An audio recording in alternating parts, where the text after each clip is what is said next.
Est-ce que vous comprenez? Il faut que les sages de la région de Ségou, il faut que les grands prieurs du cercle de Nyono, il faut que les mystérieux invocateurs de la cité aux 333 saints Tombouctou se rendent compte de la puissance de leur douaou. Oui! C'est du jamais vu. Voilà pourquoi je vous dis que Emmanuel Macron est sous blocus. C'est pas Bamako qui est sous blocus, hein? Là, je viens de vous donner les chiffres officiels du blocus de Macron. Il est lui seul contre tout le monde. Safroulaï. Ouais. On dit chez moi, Bassa, à l'Oktara, pour invoquer tous les ancêtres méritants, dans une seule formule, on dit à l'Oktara. Vous, les compagnons de Tara, le maître des jours, venez voir quelque chose. Un président en exercice qui n'a qu'un seul député, qui le soutient à l'Assemblée nationale. What?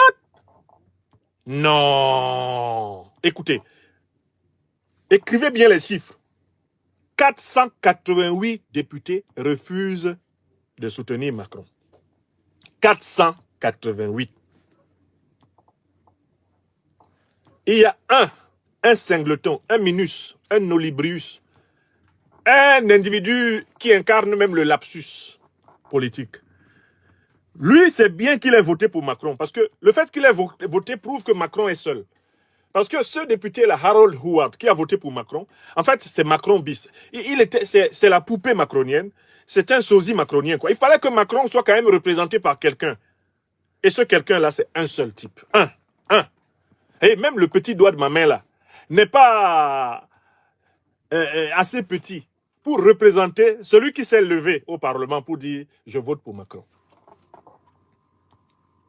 Alors qu'il organise un plan pour dire qu'Assimi Goïta est seul, le gouvernement malien est seul, le Mali est seul, Bamako est sous blocus, pour dire que l'AES est tombé, que c'est le chaos, alors qu'ils sont en train de vouloir manipuler par tous les moyens possibles la CEDEAO, l'Union africaine, l'ONU, pour monter une campagne internationale d'agression contre l'AES sous couvert de venir combattre le terrorisme.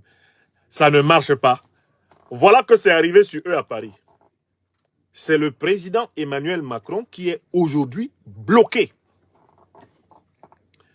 Et tel qu'il est bloqué là, vous savez, il n'a pas le choix. Pour que le texte parte de l'Assemblée nationale pour aller au Sénat, il est obligé d'utiliser le fameux article qui met le feu à l'Assemblée nationale. L'article qui met toujours le feu à l'Assemblée nationale, vous connaissez, dans la Constitution française de 1958, c'est l'article 49.3.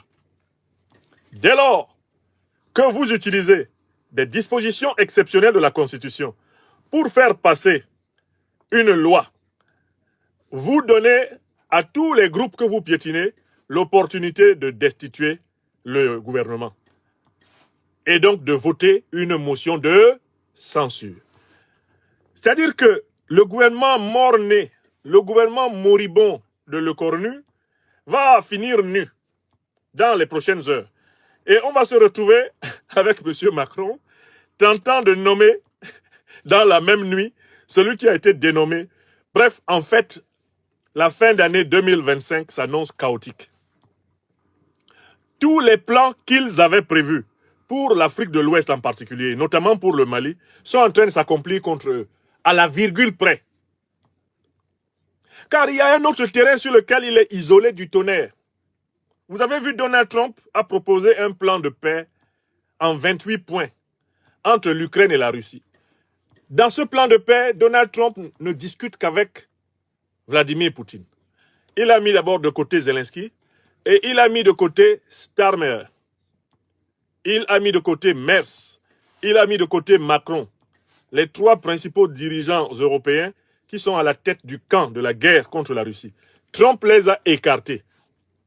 Au point que le président Macron, qui est actuellement en Afrique du Sud, lui aussi, j'utilise cette image, suit les négociations à la télé comme nous tous. Les négociations entre la Russie et les États-Unis à propos de la guerre en Ukraine, les dirigeants européens, eux aussi, les suivent comme nous tous à la télé. Ça, c'est un autre blocus. Il est sous blocus budgétaire à Paris. Il est sous blocus diplomatique dans l'affaire de la guerre russo-ukrainienne. Il est réduit à sa plus stricte insignifiance politique. Du point de vue de tous les analystes politiques ici en France, un président français de la 5e République n'a jamais été aussi affaibli, aussi isolé, aussi faible, aussi démonté, démembré. Si je démissionne aujourd'hui de mon poste de président, je m'en fous, j'irai au Burkina ou en Côte d'Ivoire pour être conseiller spécial du président Alassane et je vais les aider à trouver l'albinos noir qui se cache actuellement en Côte d'Ivoire. Voilà.